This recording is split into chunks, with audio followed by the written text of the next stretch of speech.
The galaxy burns. The heretic falls. And the Emperor protects. Welcome, Imperial citizens, to The Emperor Protects. My name is Doug with 2+ Stuff. And of course, I have my co-host here, Dan with Cubic Shenanigans. How you doing, man?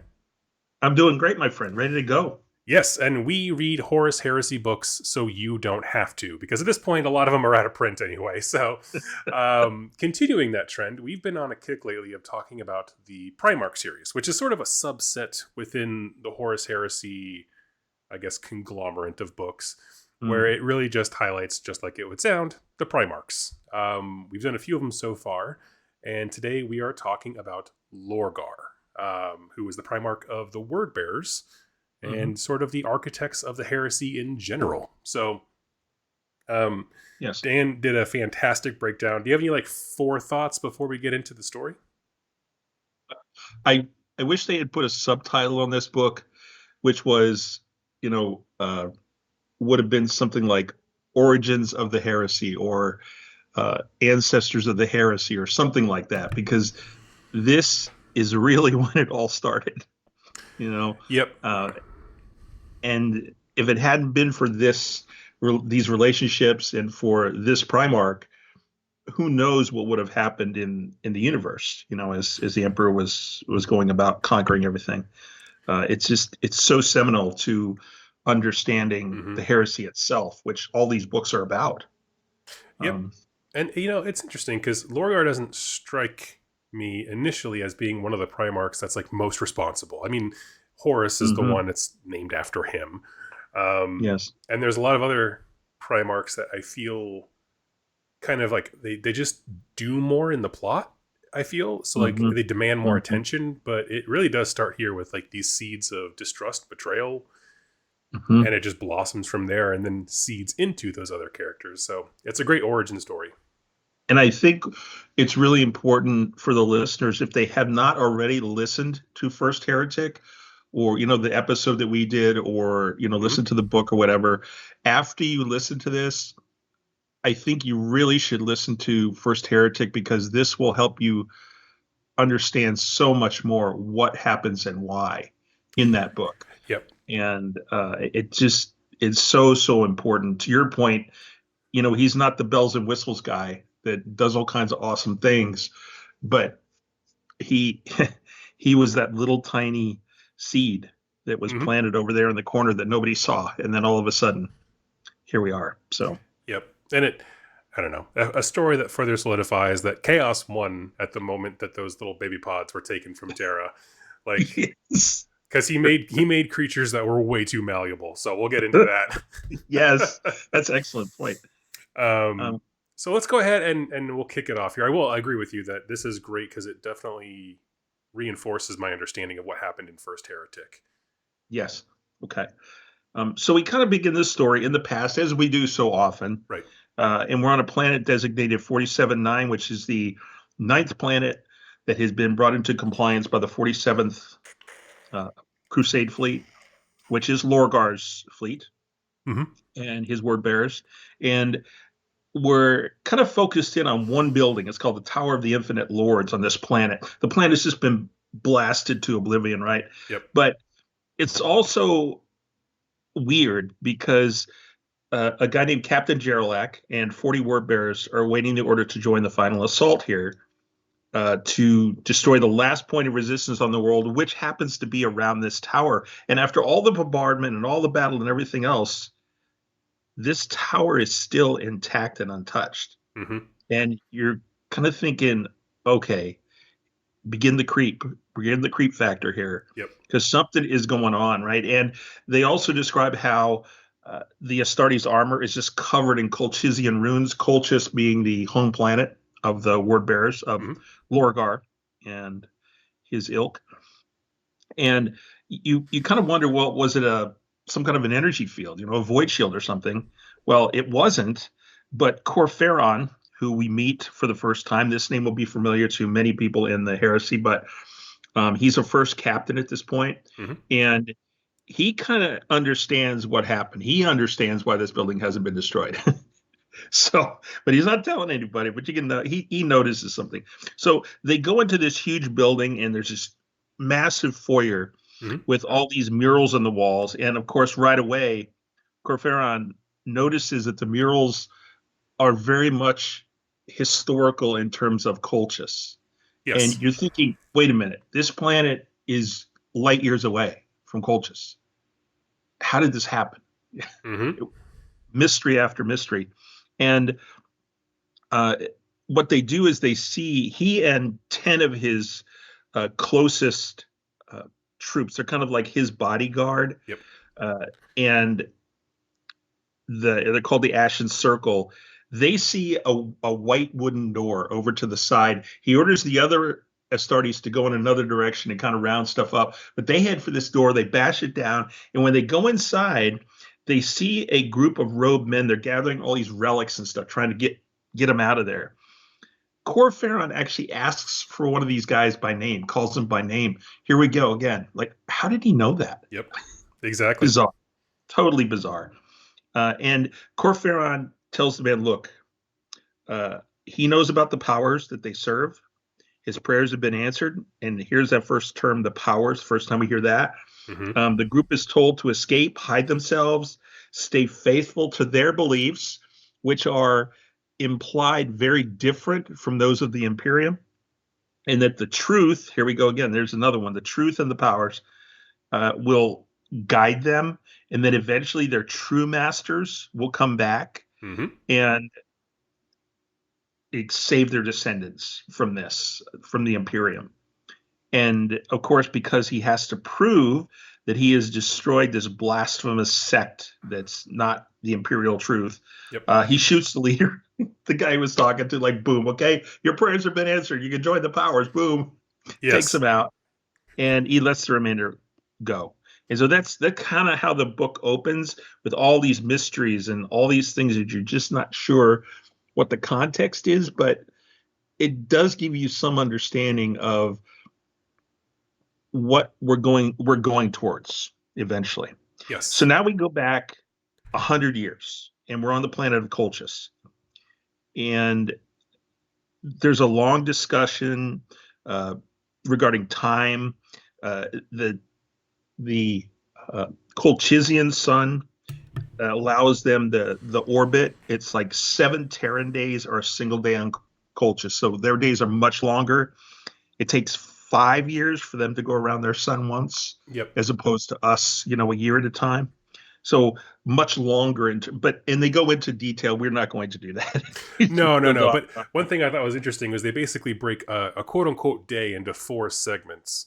Mm-hmm. There's like, dark night, morning sun, or something like that. There's just different ways of telling time, and it makes it very interesting, but not so Yes, much for radio. right. But again, it's important a little bit for helping to understand when they say something, what it really means Hmm. in our time frame. So we're taken to this little desert nomad camp. Beautiful description of what's going on. There's a shrine, and it's dominated by 4 poles with totems. Hmm. And each one of them represents one of the 4 powers. And right away, in most people's minds who understand the heresy, you're like, oh, Ding. okay, the 4 powers. Okay. I know what this is. But the thing that's weird, Doug, is these people don't understand what this is. All they know is the 4 powers. They Hmm. they don't understand chaos gods or any of that. But they are wandering, and these are the gods of their ancestors. Is what they've always believed. Eventually, one of the lookouts sights a caravan coming in, and it looks like part of the caravan. There's a large mobile shrine with platforms and speakers and all this kind of stuff up, and it looks like this caravan has something called the Book of Veridesh. Veridesh is the capital planet or capital city of Hmm. Colchis, and you're looking at this platform, and you find out that the chief disciple of this worship or this book is Corferon. So this is the first time we meet Corferon, and it is Yep. that Corferon that we know from the Heresy. We know from First Heretic. We know from Calth, Yep. the horrific thing he does to Calth. Which, once you read this book in the First Heretic, you're like, well, maybe it wasn't so horrific Yeah. after all, you know? When you think about it, it puts things in perspective. So anyway, Time gives uh, context. it does, absolutely. Truth. And he thinks Corferon sees something in the tents, and he thinks that um, the guy who runs this caravan, his name is Fan Morgai.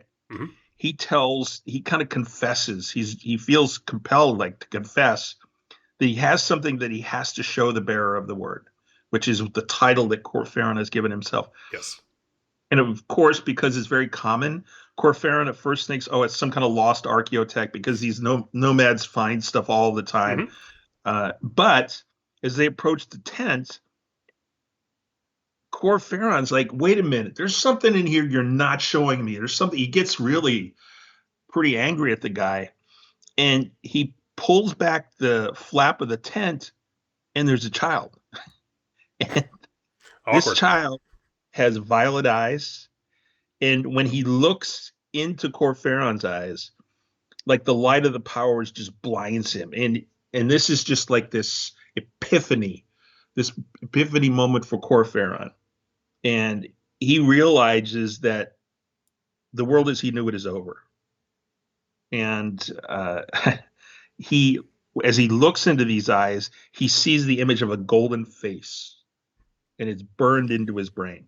Hmm. So this is the first meeting between who we are going to find out the child is Lorgar, and he is just a child. Yes. So they actually, that's a thing to note. All the other Primarch stories, they either like they might mention, like Alfarius did mention his breaking out of the pod or whatever. Mm-hmm. But this picks up like when he's not only a child but child-minded because they advance so Mm-hmm. quickly. Mm. Like they got in early. I guess what I'm trying to say is like in terms of indoctrination and stuff like that. He started really young, Mm-hmm. even compared to his other Primarchs. Yes, absolutely, that's true. Compared to the other stories, so he passes out. When he wakes up, he notices. Oh, hang on, we're gonna have to do an edit break here. I apologize. Um,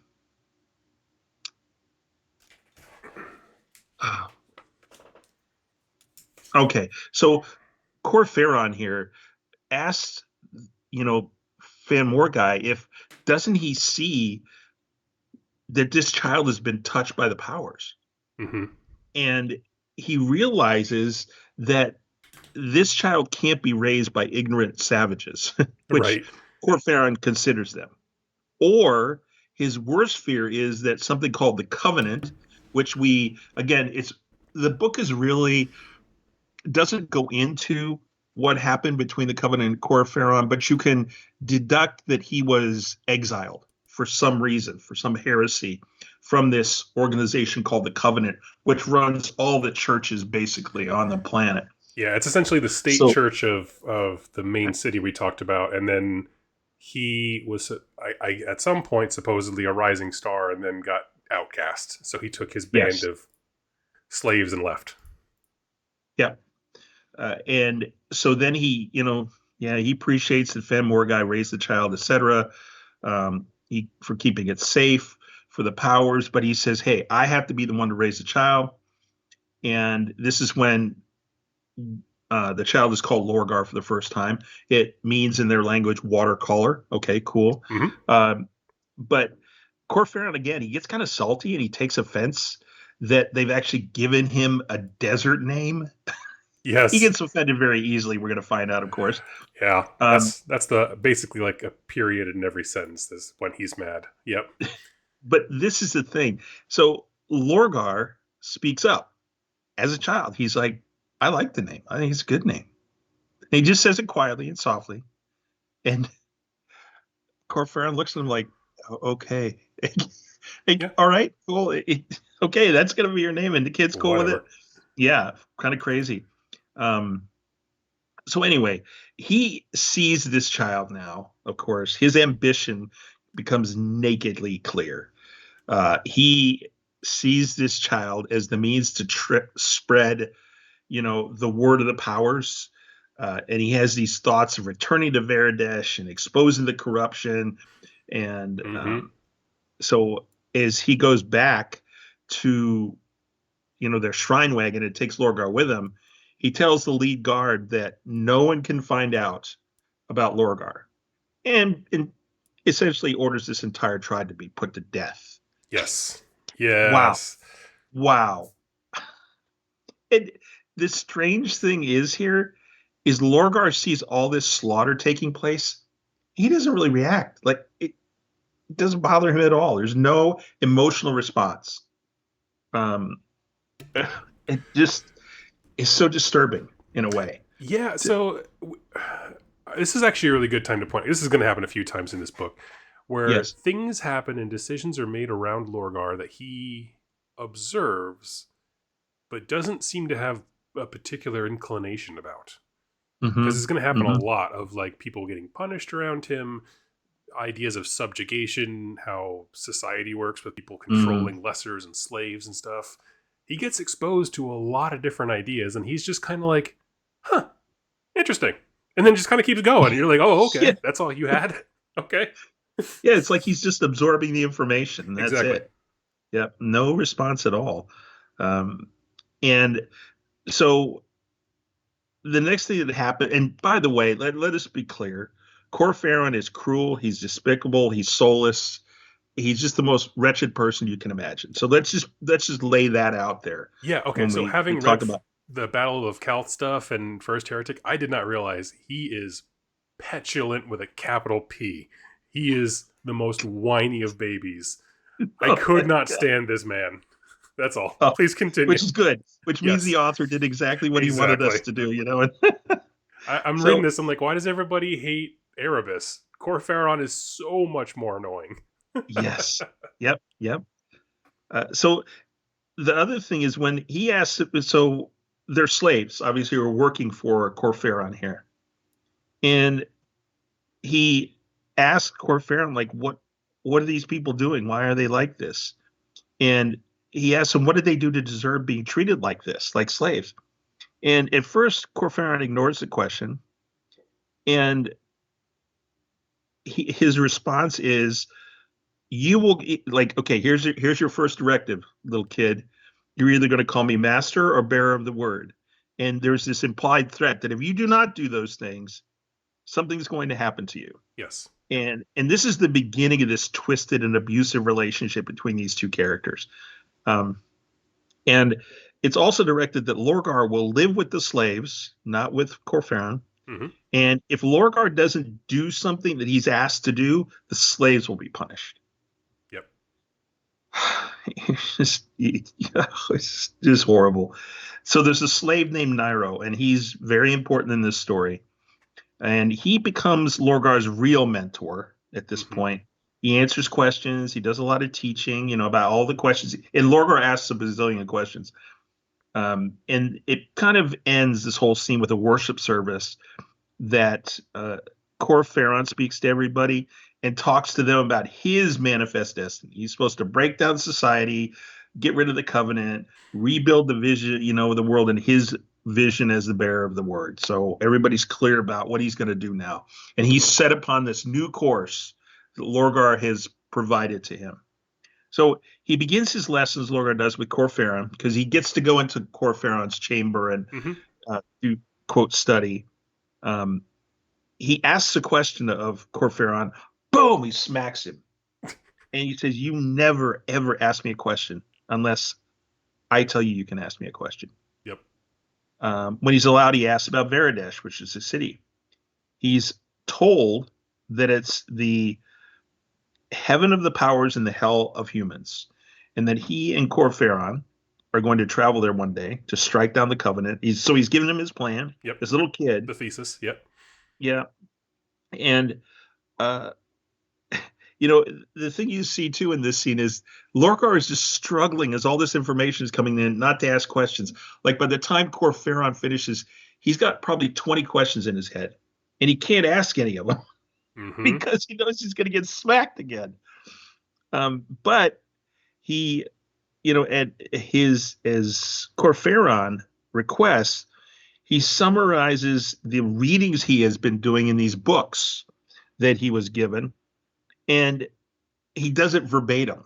And Corferon's like, whoa, what? This is just a kid. And literally he's verbatim repeating back these words, like pages and pages and pages of this ancient text. And it's not enough, though. So the fact that he was just repeating it verbatim wasn't good enough. And so he starts smacking him and kicking him and shoving him. Yep. And he tells him, don't simply repeat the words. And then he calls his guards in and he has them whip Lorgar. Yes. And you're going, what? I just, it was a lot. Like, I read this going, yeah, and here's the weird thing. This is a Primarch. You know that even as a child, he could basically, with two fingers, go over and snap Corferon's neck if he wanted to. Yes. You know he could. But he just sits there. And so, as you said, as we go further along in the book, there's a lot of issues that may come up that you would say, well, I understand now what Lorgar was doing all this time. He wasn't just a kid. He had a plan too, kind of thing. Yeah. So, but it's interesting because when you think about like the Primarch's like supernatural intelligence and stuff like that, you have a situation where he's deeply curious, but he's stunted on purpose. I mean, it's strange to me that it took an entire brain surgery to get Angron to the same level of stuntedness, where he's just a slave who does what he's told. Yeah. Lorgar didn't need that. It seems weird and notable, but all right. That's a good comparison. Yes. Sorry, can I interject one more thing? Yeah, please. Just the kind of setting to kind of give you a mental sense of what this story is. Imagine Colchis as being like a largely desert planet. Think Mad Max Fury Road. And these giant church steeple things are like the boss fight from there. Like he has his big truck with the big speakers on it and he's rocking out. And they're going from place to place across the desert to these various towns looking for food, water to survive, because the main cities are led by the Covenant that he has been outcast from. And so it's this very like techno barbarian. There's mobile temples, and then there's like interception vehicles and stuff like that. Within these sandcrawler temple things are whole hosts of slaves, and they come from different places. Some are servants of Corferon, some are just slaves.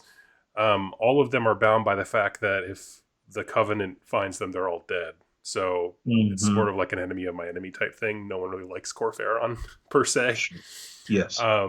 But the point is, like, for this story, they're constantly on the move, and they're constantly having religious experiences thrust upon them because Corferon is making things religious for them. And it's very difficult for them to get any kind of perspective.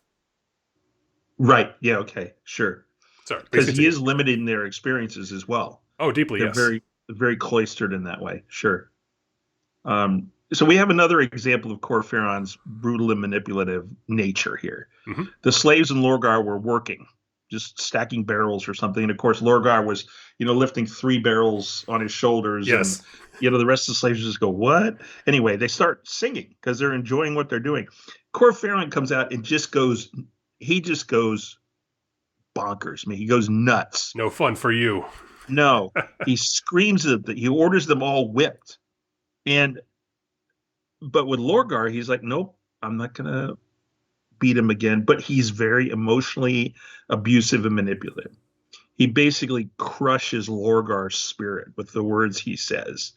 He tells Lorgar that the treatment of these slaves was justified, and that your compassion for these people is saying you're judging the powers, because the powers were the ones who set these people on the path we're on. The powers made them slaves. And for you to think that they should be doing something else, you're saying the powers are wrong. And you're going, wow, that is just so twisted. Like, Lorgar can't be allowed to see the slaves as victims. And they have to be deserving of their situation.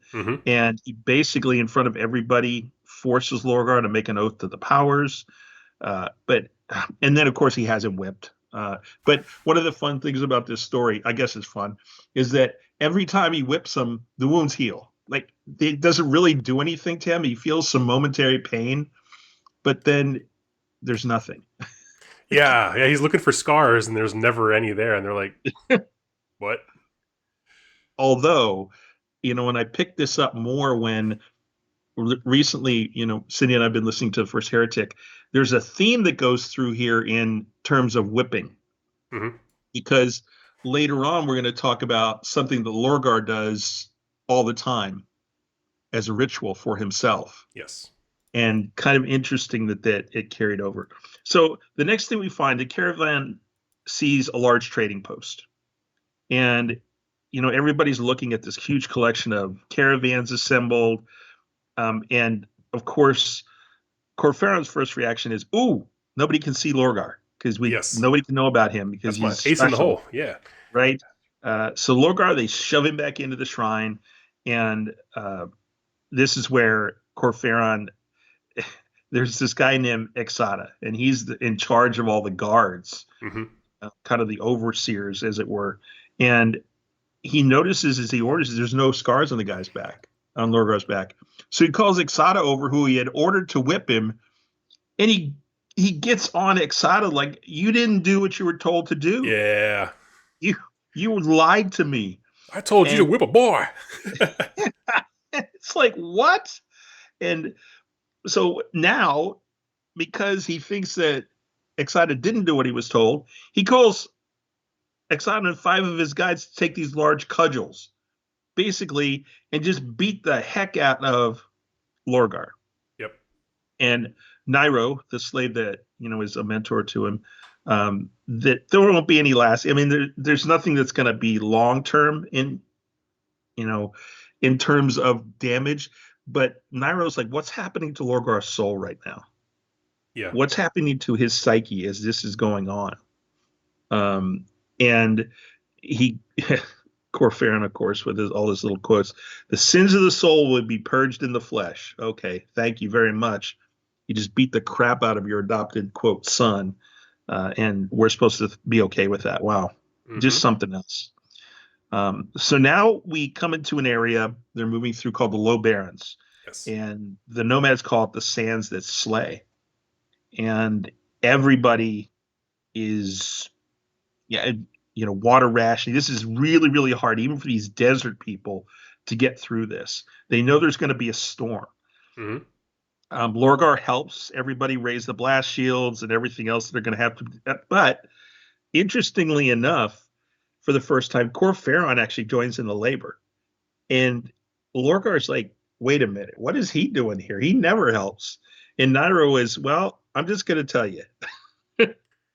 He's like, I think he's a little bit afraid of what you have become. You're admired and you're respected. And he wants a little piece of that. So, yeah, you showed all these slaves a different kind of leader, and he's like, oh man, he's going to show me up. Yep, that's what it was, really. Yeah, so anyway, Corferon gets up, after the work and everything else, and basically said that this is a pilgrimage, a test of faith. And their goal is to reach this long dead city. It's known as a dead haven, I guess. So Lorgar finally took a risk, and he asked Corferon if he could read the oldest books in the library. Now, these were books that were so ancient, Doug, that even Corferon couldn't read them. Yes. It was just indecipherable script.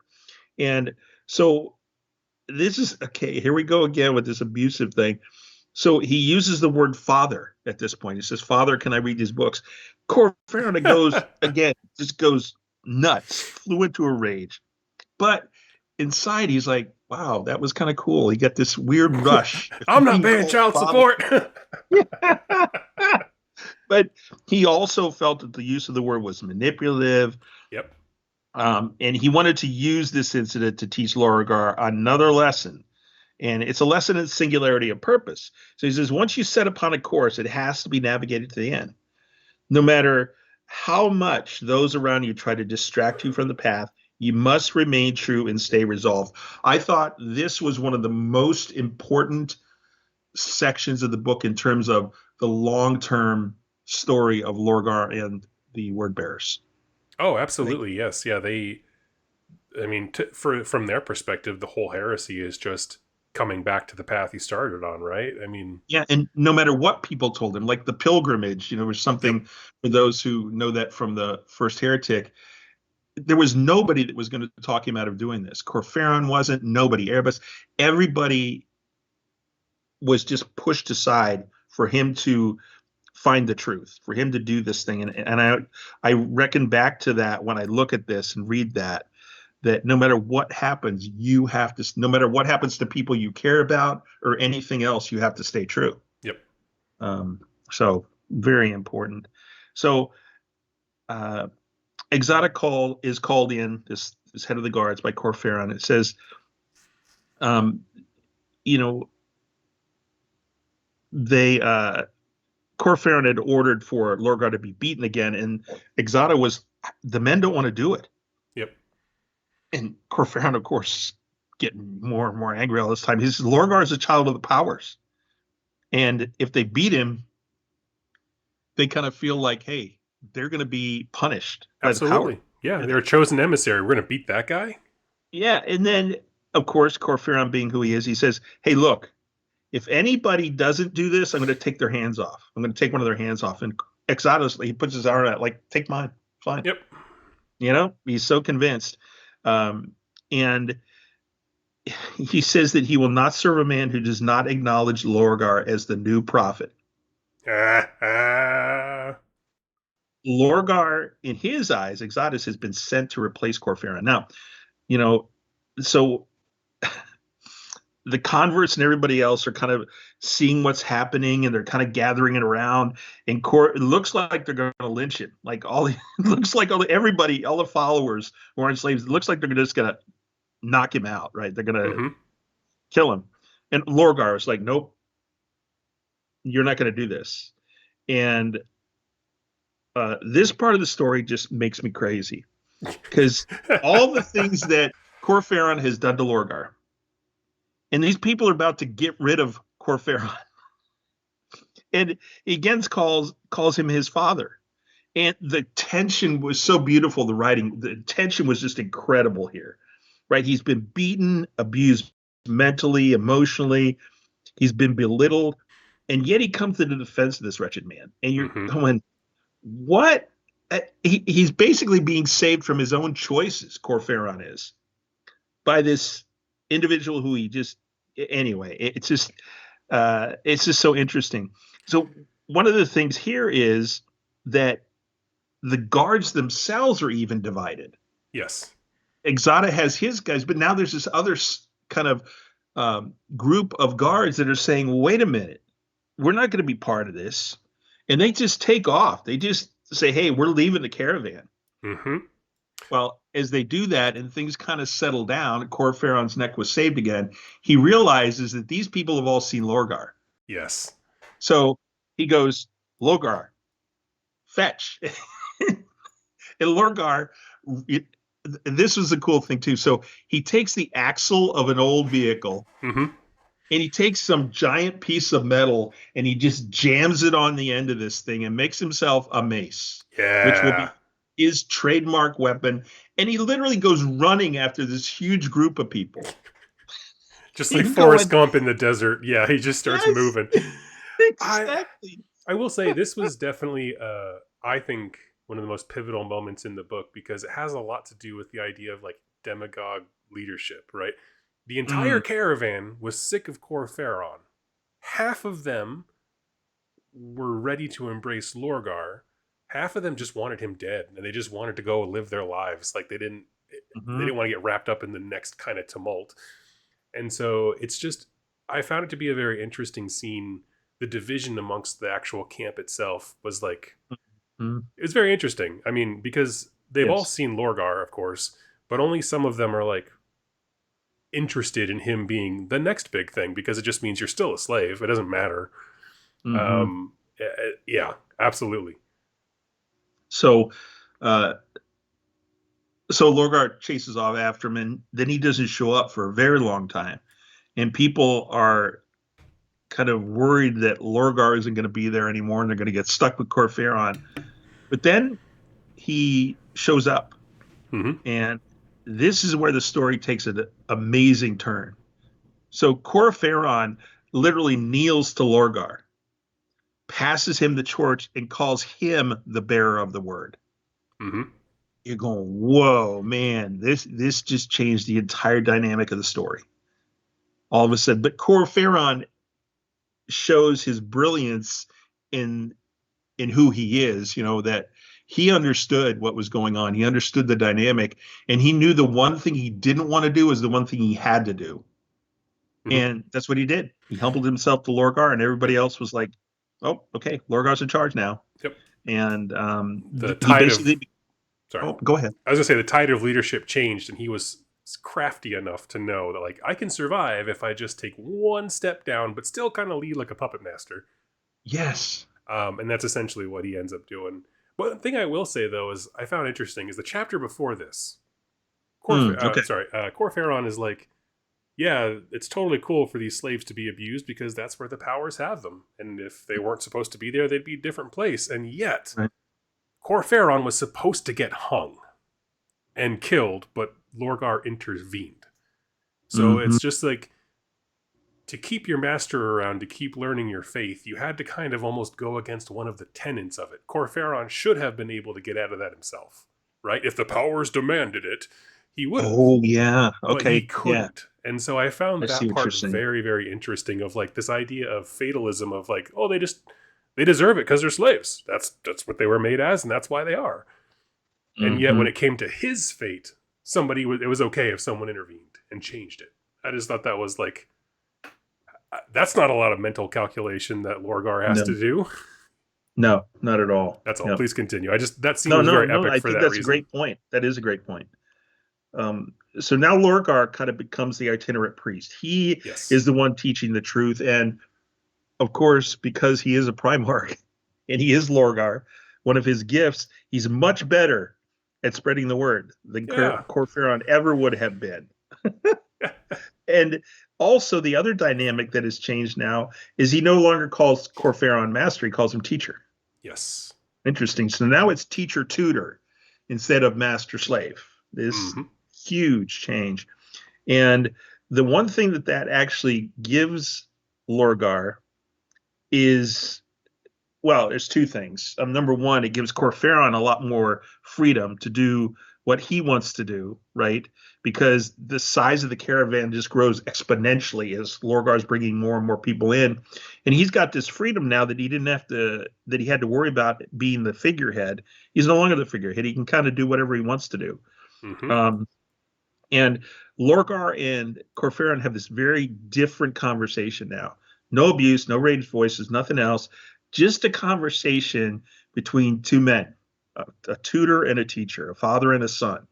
And they're trying to debate the will of the powers. What do they want, the powers want them to do? And all of a sudden, Lorgar has a vision and a seizure, which freaked Corferon out, that this guy he knew to be as powerful as he was. And he has this vision of a golden figure. And you're like, wow, okay.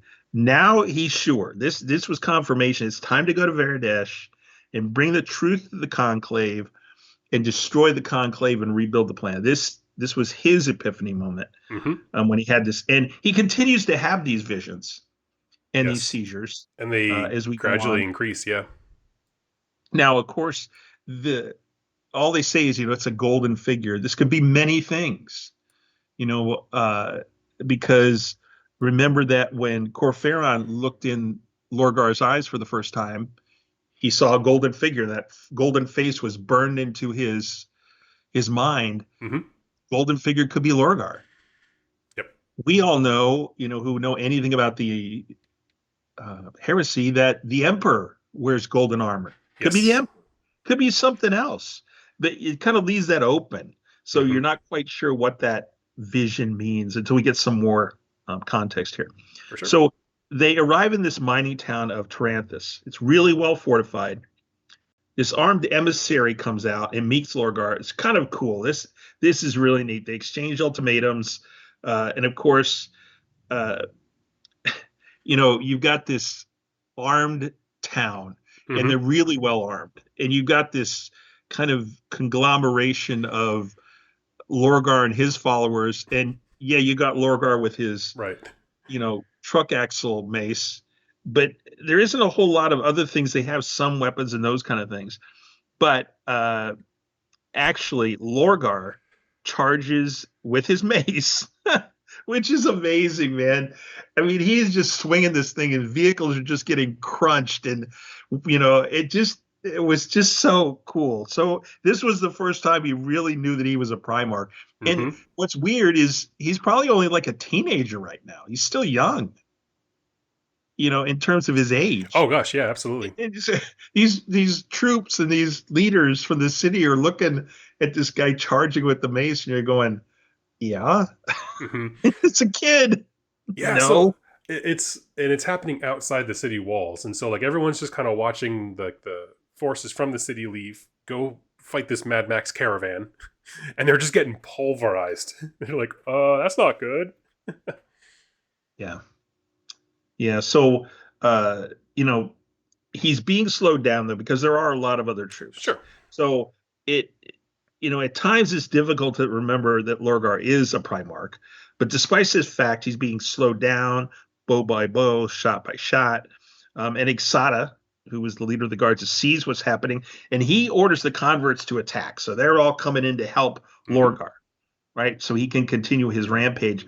Then more Covenant troops arrive, except Corferon's watching Lorgar on the converts, and he becomes impassioned, which is kind of cool. Like finally, he's doing something cool, and he just screams at all the slaves and everybody, grab weapons, and they just charge in. Hmm. And the thing is, they can't batter the gate down because they just don't have the equipment to do that. But Lorgar then suddenly says, "Wait a minute, you don't need to do that." He goes back to the shrine wagon as this fight's going on, and he just starts speaking to the slaves in the city. Yep. Cranks the And speakers on that Mad Max wagon. that image is just so perfect, man. Uh, and it's like, hey, look, you you guys need to follow us. I am the one, you know. So he speaks, and he doesn't give any uh, break to it. He just keeps talking and talking and talking and talking. Yes. Yep. And eventually, dozens, hundreds, and then thousands of the slaves start to appear from the mining complex. And an emissary of the mine workers uh, was brought to Lorgar's chamber by Nairo. And she asked how the caravan would continue with so many people. Hmm. And of course, Corferon's like, faith.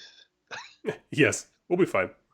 We're 2 days away from a farming town. You'll be fine. There's 10,000 slaves there, et cetera, et cetera. So just really an interesting. This is the first time they really see Lorgar in action, as it were. We end up seeing a city being converted by Lorgar's words alone, which is really, really important in this story because Yep. this is going to happen again and again and again. So they don't need to use force for a lot of the conquest that they're going to make. It's just Lorgar's words turning people. But Now, isn't it interesting though, right? That like again, Core Pharaon's lesson was these people are slaves because the powers want them to be. But mhm, Lorgar's attack method for destabilizing a city, and he does it for thousands of cities, spoiler alert, is to just stand there and talk and appeal to the slaves to get them to change their lot in life. Like he essentially does worker mhm, uprisings that overthrow the status quo in charge. But yes. that doesn't necessarily line up with everything he's been taught, even though it's effective and gets ultimately Core Pharaon what he wants. It's like instead of trying to Mm. smash the highest part of their society, Lorgar goes in through the bottom and flips them from like the working class up, which is just it's very different. I don't know. It doesn't quite Well, line up with stuff he's being taught. Go on. and it is interesting that when the cities are liberated, the Hmm. people aren't slaves anymore. Yes. They're just followers and converts now. Yep. And he's eliminating the whole uh, part of their society that is accepting of slavery. And it's really cool that he turns it around, to your point, without really that it is juxtaposed to what Corferon was saying, but it's like it's discarded now. That Hmm. whole idea is discarded now because it's convenient and it works towards the ultimate goal, which Exactly. is destroying the conclave. Um, so one of the things that we skipped real quickly is there is a brief roll forward again, as we do in these books, back to the Fidelitas Lex, which is Lorgar's flagship. So this is another 100 or so years in the future. Yeah. And you find him in his chamber. He's meditating. He's scourging himself. Here we go with that. He was whipped so often as a child. It's almost like this is part of his meditative uh, ritual, Yep. is that he scourges himself because it's not going to show anything, but it's part of what he does. So in the aftermath of Monarchia, which is something that, if you read First Heretic, you'll understand, but it basically was the Emperor destroying this world that Lorgar had brought into compliance. Lorgar is understanding that his pride caused the destruction of that world. At least he believes that's true. Yep. Corferon comes in and he notices that Lorgar's begun to brand himself with Colchisian runes. This has never really happened before, right? So we get a taste of this bitterness that Lorgar feels for the Emperor and his Imperium now. I think it's really cool that the author injects this into the story, like right in the middle of the story, because you realize that through the story, Lorgar is waiting for someone to come Yep. to the planet. He's waiting for this revelation. But now here we are, 100 years in the future, and he basically, this is a quote, none must espouse the Emperor as a god. Wow. Hmm. So you have one father that's destroyed Lorgar's soul, who's the Emperor, Yep. and the other one's going to rebuild it, who is Corferon. Hmm. I think that is really cool. That is really, really cool. All right. So now we're back, and they've, done what they've done. They've converted this city. All these people are going to follow them. And Lorgar has another seizure. He sees a golden figure again. But this time, the figure's accompanied by someone else. And this other figure is like a Cyclops. Yeah. You're going, Cyclops. Who could that be? So there are a couple things here. It could be Magnus, because we know Magnus has one eye. But who else it could be is realizing that the symbol of the sigillite, Malkador, his staff has that eye on it that has an eye, right? It's the letter I, but there's an eye emblazoned in the middle of his symbol. And so you're thinking, well, And this part of the book made me pause, and this isn't like a critique or anything, but it occurred to me here that none of these characters are psychers or seers or mystics. And so he's having these visions, but without any context of understanding this as a gift or what it might mean. And so it's just very raw information when we can look at this and be like, okay, well, if he had a shaman, we'll say, like, just to keep it kind of tribal with the rest of their society, if we had like a shaman there who could be like, oh, you are seeing a person, you are seeing, or this represents something else. Whether like, I don't know, just trying to help him discern, but out of context to just see these figures, it must be weird and trippy, I guess is what I'm trying to say, is like, without context, a Cyclops and a golden man doesn't tell you much. It's not a religion. It's just a thought. and to your point, there is no context even for the reader. Yes. We have no idea who it is either. Yeah. We're right there with Lorgar because we don't know, but we are looking forward to finding out who it is. Yes. Yep. So this scene kind of repeats itself over and over again. They got 10, they got 20, 30,000 followers now. And this army is just going back through the desert. And they come to this place. They're going towards Verdesh now because they know that they need to do that. And they go to this area called the Crater of Stars. And I want to mention this just because the scene is so cool. Again, we get the Primarch Lorgar, where this thing called the King Worm, which I guess you could, if you want some perspective, it probably is like a baby sandworm, is what it reminds me of from Dune. A smaller sandworm. Yep. Yeah. And so this epic scene where this worm like he's just swallowing just swathes of followers and stuff who are trying to get out of the way, and he swallows Lorgar whole, right? But it's Lorgar the Primarch, so is there's thousands of people watching this guy who is indestructible to them get swallowed, but the beast's head starts to spasm and Indigestion. it crashes back into the sand. The jaws get ripped apart from the inside, and Lorgar kind of uses the tongue as a boarding ramp and walks right off. It just, Yep. which is so epic, so great.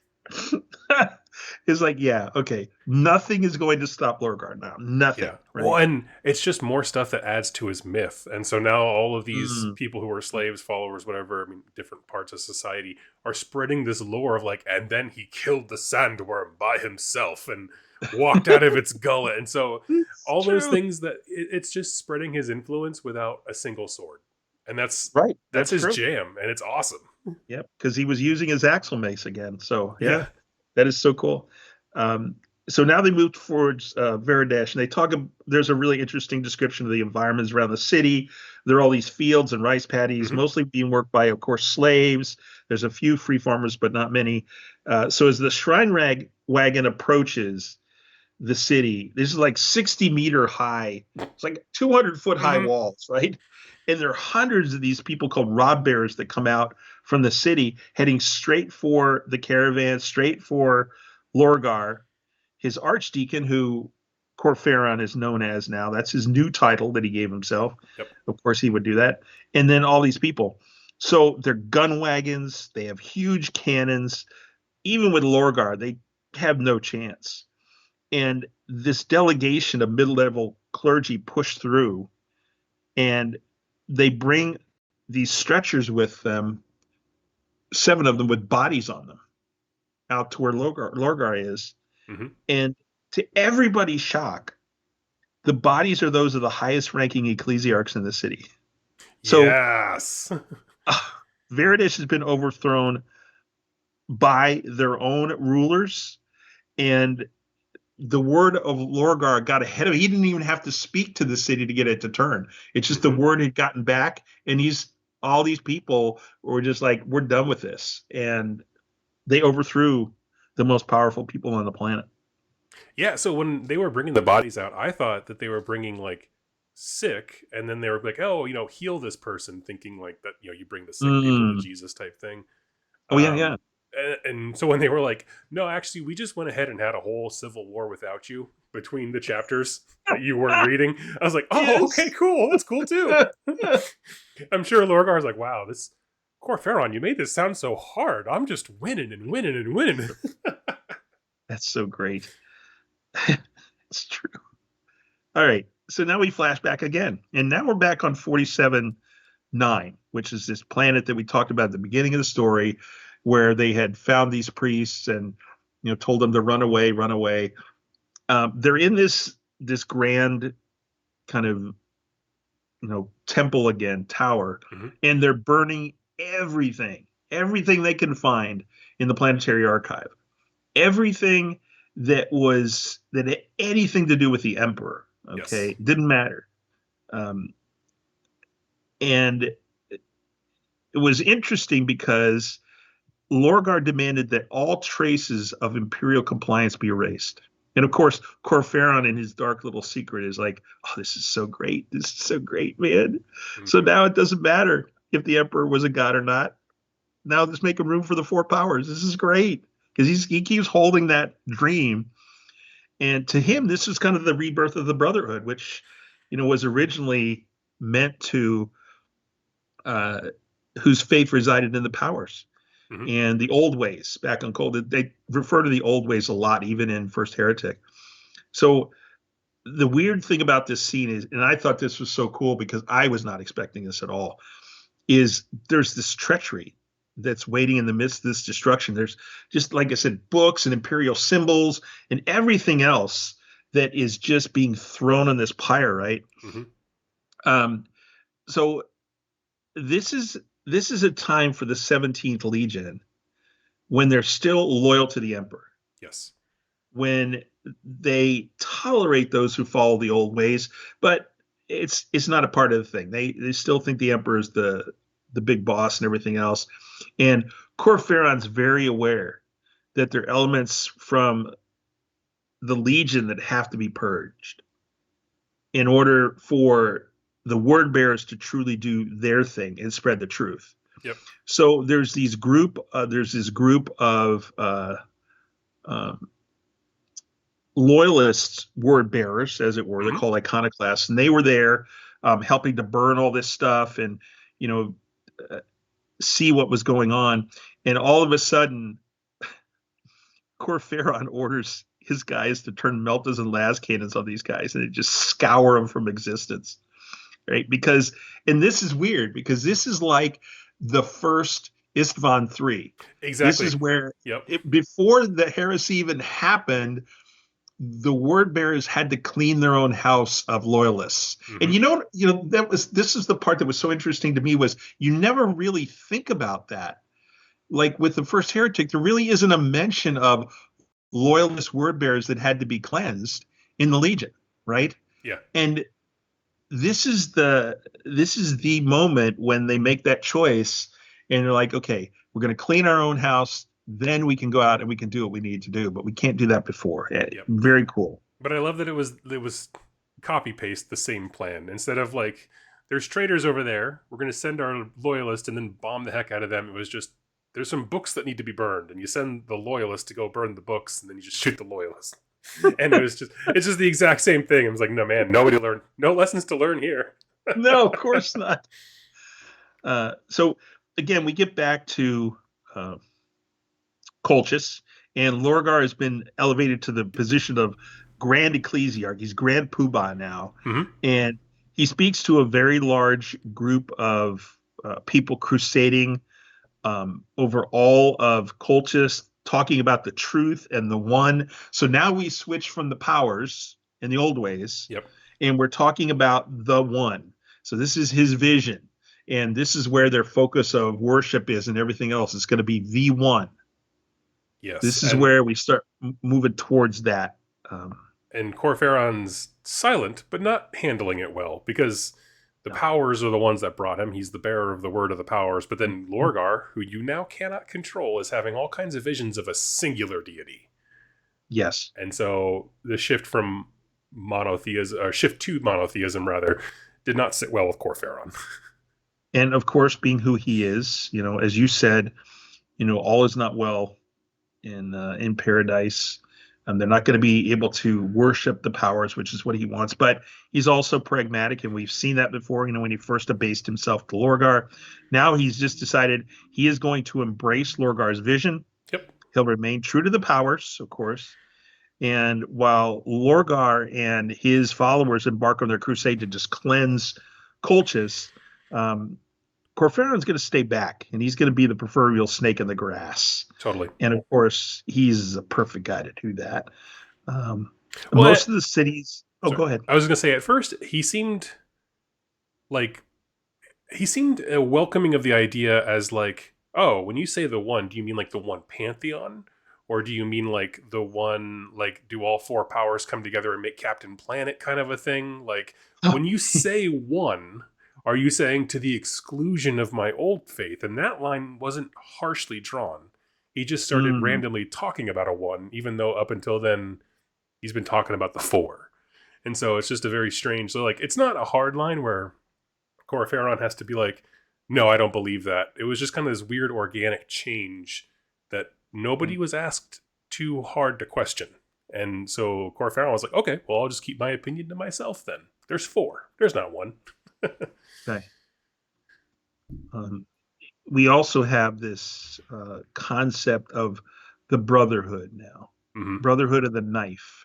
This is something that Corferon is fomenting inside of Veridash. And these are followers of his who are going to stay true to the word, true to the powers.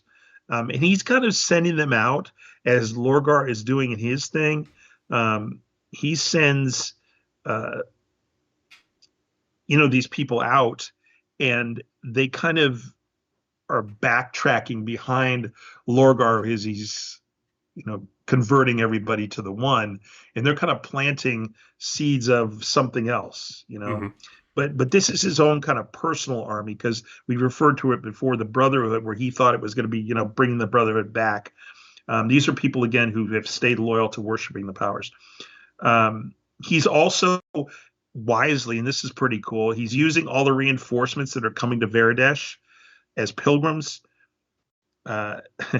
He's just sending them out in hundreds of thousands to help Lorgar. Yep. And to make sure that the conquests happen. One of the things that we're going to see in the future is Lorgar is going to be, one of his names besides Aurelian,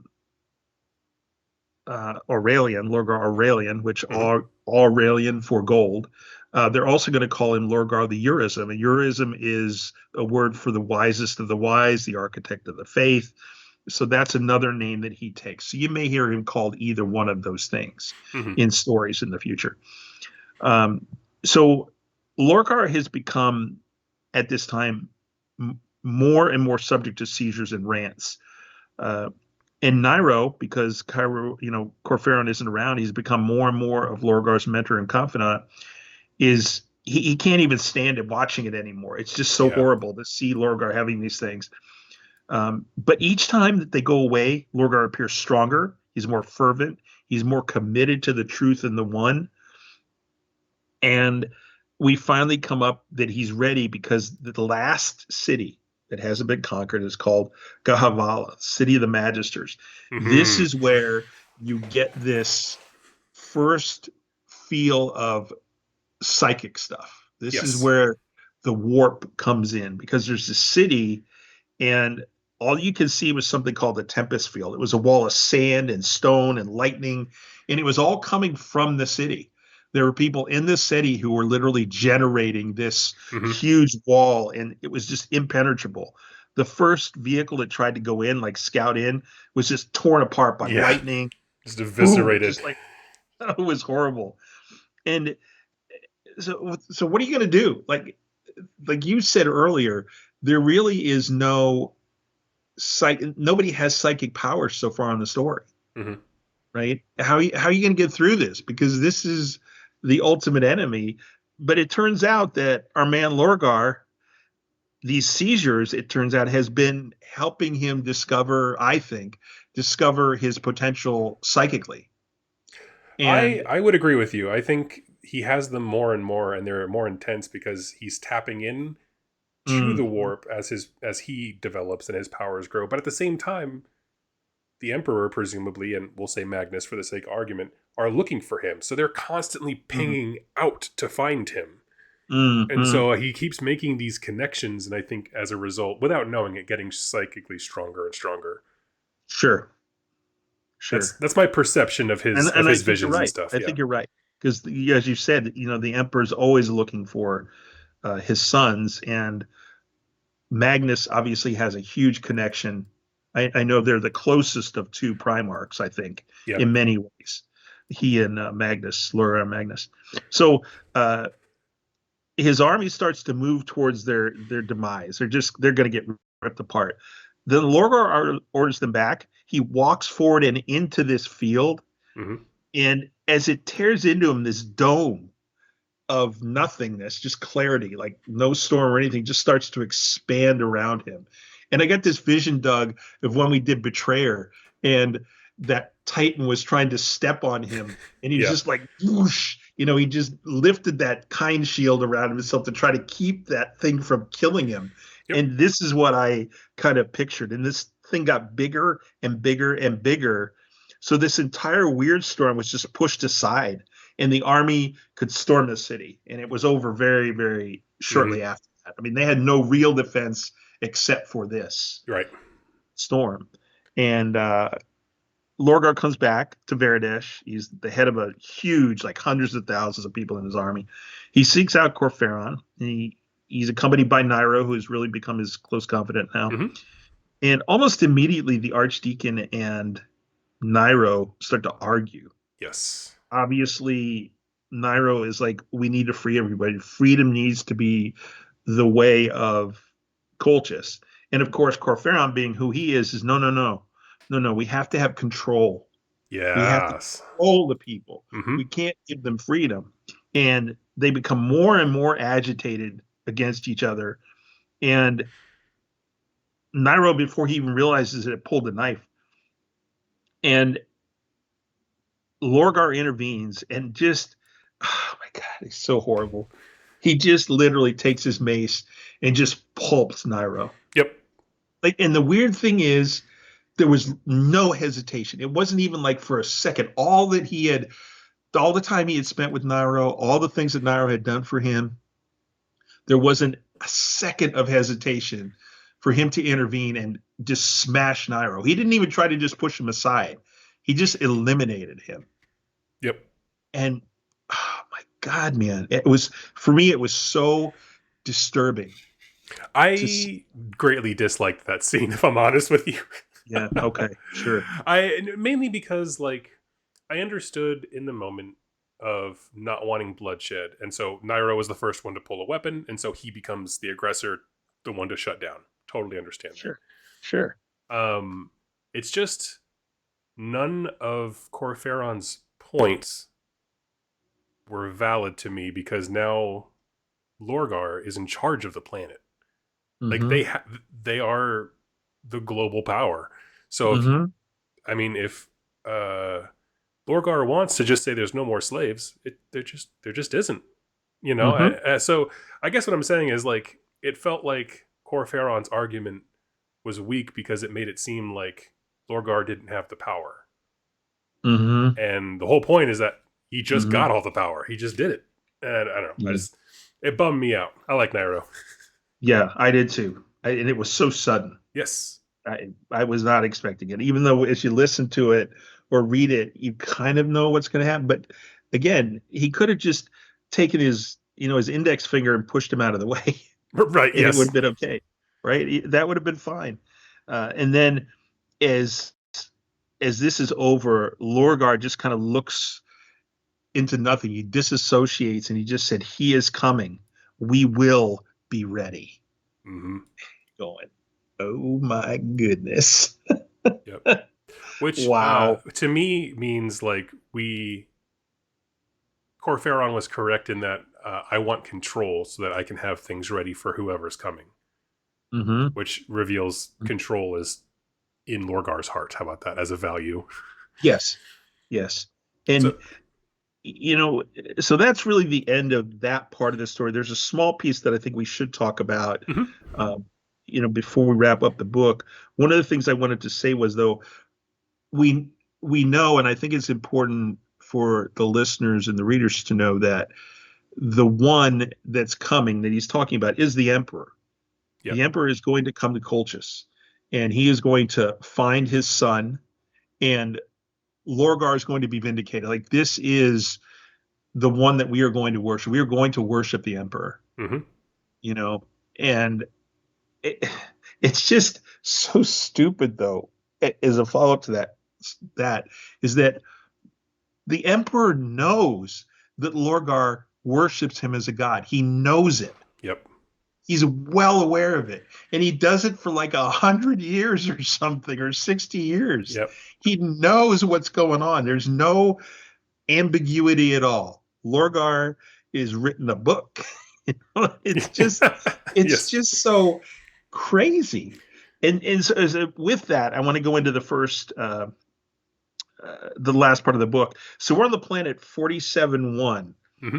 The numbering is so interesting because remember, we are up to, at some point in the story, we were at 47-9 before, so that was the ninth planet that was brought into compliance by the word bearers. But now we're back at 47-1. Yep. And you're going, well, wait a minute. No, no, no, no.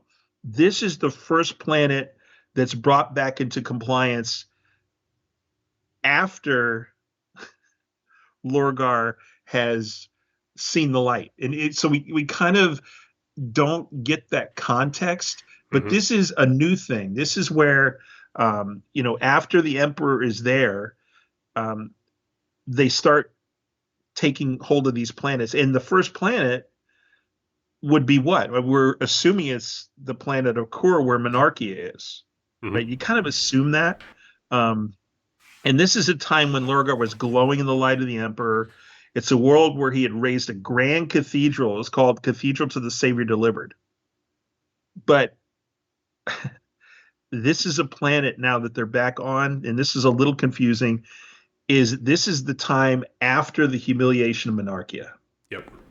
So this is the first planet that they have uh, brought into compliance after being told that you will not worship the emperor as a god. That's the first thing they have been told, and the biggest thing they've been told. And this is the first planet on their new crusade Yes. because they're going to do things very differently now than they did before. They're Yep. not going to convert. They're going to comply, bring things into compliance. Yep. And so, um, in the nave of this big cathedral that was raised, right? You look, there's a bunch of custodians standing on the side, of course, because they're the watchdogs who are with the word bearers right now. Hmm. And in order to ensure compliance, they're looking and seeing that they are doing another grand cleansing. They're burning books, crystals, icons, everything, Aquilas, anything that could remotely represent worship the emperor as a god. It's all being purged. And we move back to the Fidelitas Lex, and Lorgar is in his chamber, and he's meditating, of course, scourging himself as he always does. And Lorgar, as we said earlier, believes that his pride has brought about the destruction of Kor and Monarchia. And Corferon comes in and says, "Hey, wait a minute. Um, I think I'm sorry. I think I repeated myself in the. Okay, no, I'm going to go. I think I repeated myself. It's another edit break Okay. for in the notes. So um, we get this scene, and known only at this time to the 17th Legion, the worship of the Emperor at this time has been replaced. So Yes. now we're in the midst of the first heretic, and the Legion is going back to the old base. The truth of the powers, the four, and of course, just like Lorgar and Corferon, this Legion has a compulsion to worship. They have to worship something. Hmm. And they worship, of course, their Primarch. They'll do anything Lorgar tells them to do. Yep. So when you see this happening, you know that the Legion is fine with this. They're fine with going away from the Emperor. They're Hmm. fine with, and we talked briefly about the purging that took place. Um, we know that Corferon and Erebus, they've already begun to send chaplains out to other legions to establish the notorious lodges Hmm. and spread the word. What's amazing is there's this hidden apotheosis in the midst of the Grand Crusade. Um, and as Corferon looks at Lorgar, he looks at that relationship again, tutor student, father son. And he knows Lorgar well enough to know that more than anything, he needs a god to worship, and he won't stop at anything to find it. Yep. Wow. And that's where our story ends. Yes, yes, yes. So I'll give your voice a break a second here. I I liked the ending. I mean, it's a story of Lorgar's personal rise, but also in the background with those little like spliced in scenes of also his defeat, which is interesting Mm-hmm. to have. So like Mm-hmm. we're seeing his Yeah. rise to power obviously on Colchis, but then it alludes to the fact that if you fast forward, he's censored at Monarchia. He has to then go back to his formerly conquered planets and reconquer them in order to erase all the erroneous things with the emperor worship, and he's got the custodes watching over his shoulder. So it's like his crusade has fully stalled because now they're going backwards, and it seems like this last part I thought was so important because it sets, I guess, the trajectory for the book Aurelian. And so this idea Mhm. of like he needs something to worship and there's something out there to worship. And so it's just a matter of connecting points A and B. And so it becomes a very reasonable, like, hey, we're already going backwards to do this crusade. while we're there, you want to check out this weird little planet, and we know now that's like the gateway to the Eye of Terror and stuff like that. But I thought it was a fantastic ending for setting up those two books, First Heretic, Aurelian, Yes. with both where the Legion is at, but also where Lorgar is at as a person. And Hmm. as much as I don't, he seems a bit dimmer compared to some of the other Primarchs, Hmm. but which makes his logic a bit more understandable and relatable to us as humans. I think was part of the point of that. Um, it just, I think, does a great job of explaining why he made the decisions he did, Yes. even if we don't fully understand his logic necessarily. But yeah, I don't know. I thought it was interesting. I think to your point about Lorgar being kind of a lesser Primarch in terms of, the cinematic nature of the Yep. other Primarchs, he is still the most important Primarch. And we don't think of him Mm-hmm. as that.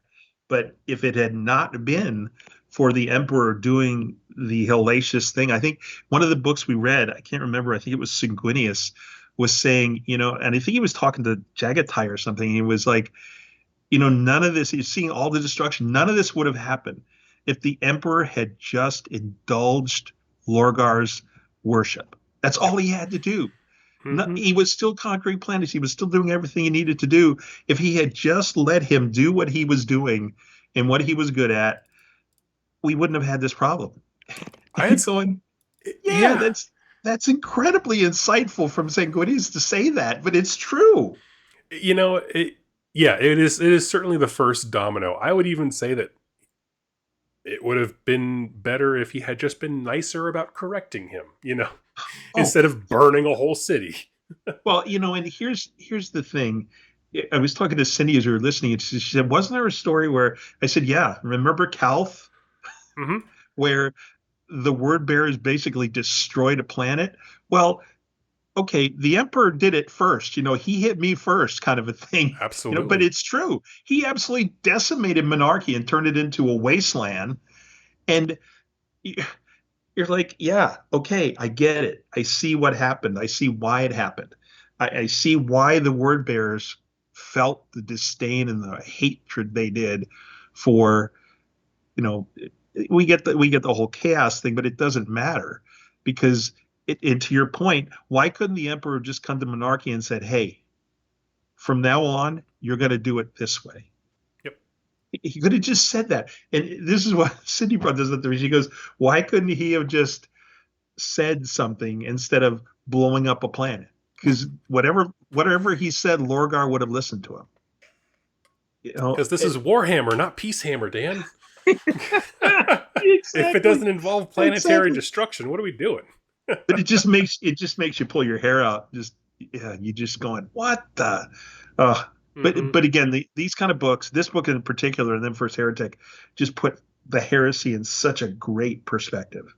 Yeah, and I don't know. I wanted him to push back on the beliefs a little bit. Like I would have loved if there was a scene, for example, back in the beginning, one of our 13 scenes of slaves getting beaten, Yeah. is for Lorgar to ask more about this idea of like fatalism. Like why are we each Mm, assigned these roles? Who assigns them?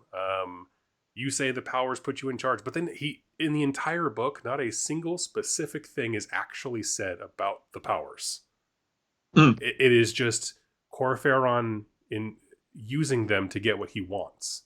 And so I felt like if there was even just a more rigid structure or a way to be like, yeah, Lorgar believed this and the consequences are manifold, right? I believed in this faith mhm, and mhm. these things happened. But we never really got that. All the things that were good that happened were happened because of Lorgar and had nothing to do with any kind of supernatural, I mean, that we would know, effect. And so it was just kind of interesting, like in a book about the initial seeds of chaos worship that then come back to ruin the Imperium.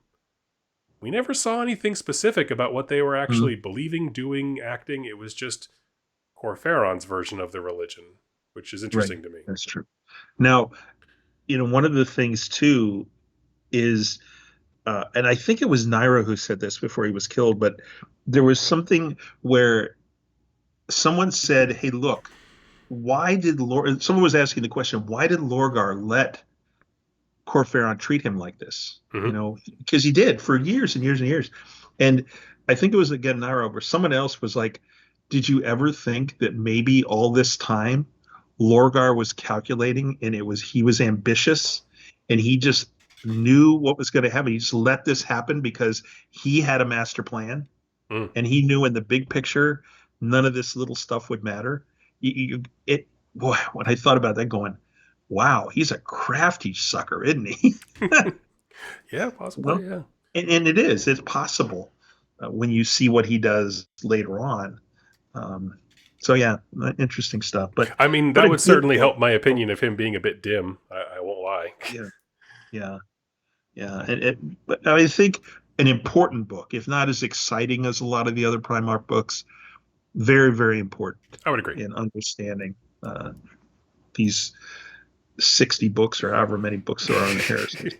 No, Yeah. I mean, and definitely understanding his upbringing, that he is a rather submissive personality. If there's someone who can demonstrate authority, meaning the Emperor or Corferon, Hmm. he will Yeah. just listen to them, Yeah. and doesn't seem to take a whole lot. Like, there's not a lot of critical questioning going on in this Yeah. book, which is, it's a personality type, and I think Yeah. that the Primarchs Sure. are exemplify different aspects of humanity. And I Yes. think to that Yeah. end, Lorgar does a really great job of expressing this need for the supernatural that humanity does have. Like, Mm. we are tend to worship things as people. That's just kind of where our minds seem to go. Sure. Um, Sure. and so I thought it was interesting insight into that. I would have liked to know more about the beliefs of the Covenant and stuff like that, but obviously it's a short story. There's not a lot of room for that. Yeah. But Yeah. anyway, so overall, I liked it. I Excellent. don't think it was, like you said, as exciting or action packed. It's different from the other Primarch books in that it only has one legion, whereas a lot of the other ones have had two legions, and they kind of foil each other, so you can compare and Mm. contrast. Hmm. But for just being a solo book, yeah, I thought it was very interesting and very enlightening. Sure. So, any other thoughts you want to wrap up with here, Dan? No, that was it. Yeah, Just what I had said about Lorgar and his secret plan. yeah. Oh, Thumbs up or thumbs down? What do you think? I think it's a thumbs up because it's so Mhm. critical to understand the heresy. Yeah, I think it's a thumbs up. Two thumbs up if you are a word bearers player and you want to Oh, sure. understand your legion, because just like with Ultramarines and like their books having the theoretical, practical, and it relays how they view the world. This also does the same thing for word bearers, but it just doesn't have that Hmm. kind of language. Sure. Um, if you're like a loyalist player and this doesn't really matter to you, it's fine. It's a fine book. Yeah. Don't be in a rush to read it, but certainly if you're a trader and you want to know like the ins and outs of how this all started, it's a must read. So, all right, and for our next book, we are going to be reading Fulgrim, the Palatine Phoenix. I believe it's how it's pronounced. Yeah. And that's obviously it's, another short story for the Primarch series regarding Fulgrim. And this one is by Josh Reynolds, who happens to be my favorite author who used to be on Black Library. He wrote some of my favorite Age of Sigmar books, so I'm actually very Okay. excited for this. Excellent. Most excellent. Um, and we were doing another shorter one because Adepticon is coming up soon. Oh yeah. And as Dan just pointed out to me off air, the Emperor's Children are getting their big release right now as we're recording. And so we're going to talk about some Fulgrim, get that in perspective. I'm very excited about it because actually Fulgrim was one of my favorite of the original Heresy books. Just seeing the Legion go insane was just a ton of fun. So I'm Sure. curious to Sure. see what the preamble to that is. And I Okay. hope that you Okay. will all join us in that. So thank you so much for watching and listening. And any closing thoughts, Dan? No, that's it, buddy. All right. Well, thank you so much. And we will catch you next time. Until then, may the Emperor protect.